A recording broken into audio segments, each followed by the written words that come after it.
นะสบายดีพี่น้องมาใหม่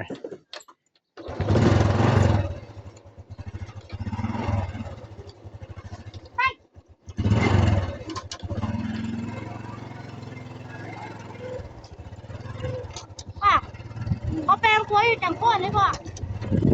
เลยป่ะเขาแปลงครัวอยู่วันนี้วันหยังกี่วันอาทิตย์ป่ะ วันหา เห็นวันอาทิตย์ป่ะเห็นวันอาทิตย์ป่ะลูก วันทหาร วันนี้พี่น้องมาใหม่ง่าย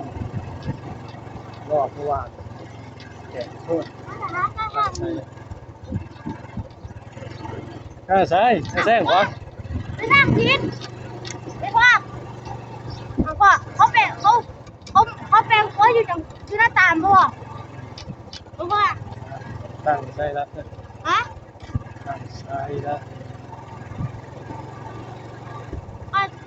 เขาเป็นแปลงครัวอยู่อันน่ะ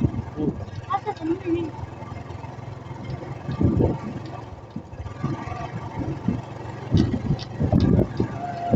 หน้าสายรักของบ้านก็บ้านสะโอหน้าตาน้องคอยเจ็บโคตรน้ำแพงพี่น้อง เด้ค่ะ เป็นหน้า อยู่หลังบ้านก็มีกบแบบนั้นนี่ค่ะกบแบบนี้ไม่ได้เกิดมันไง ใช่โอ้วันนี้บรรยากาศดีอ๋อมันเลย พอไปพิจิตรพวกขยุนค่ะเอาไปพิจิตรพวกขยุนเดี๋ยวว่า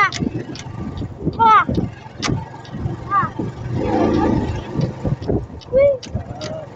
นะเอาไง ทางชนบทของลาวใต้เขตลาวใต้หน้าแทรกกระสุนพี่น้อง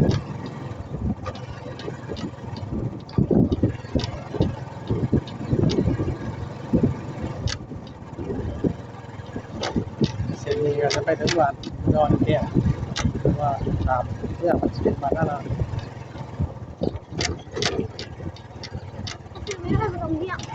เขาต้องเดี่ยวอย่างนึงก่อนก็จะเมื่อเขาก็จะเมื่อได้บอกกับเครื่องเขาแปลงหัว โอ้ทีมงานเห็นยังในทีมไป พอได้บอกเรื่องเขาแปลงหัวบอก ในแรงกระดกมันพอดแล้ว ไม่บ้านเทสได้พออันนี้การเพ่นได้บอกจะเป็นการเทสสิถ้าจะเป็นการเทสได้บอกอุ้ยเป็นยังไง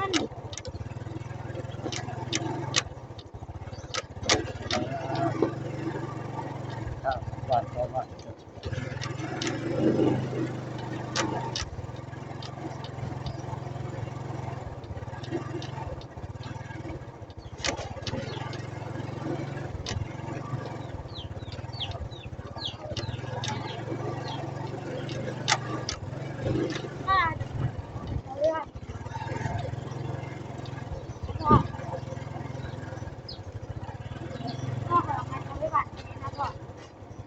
พ่อไปวันนี้คือพ่อ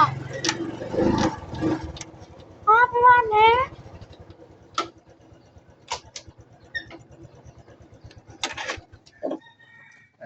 มาคลิปนี้ก็กดไลค์กดแชร์พี่น้องปองไปทำมาสบายดี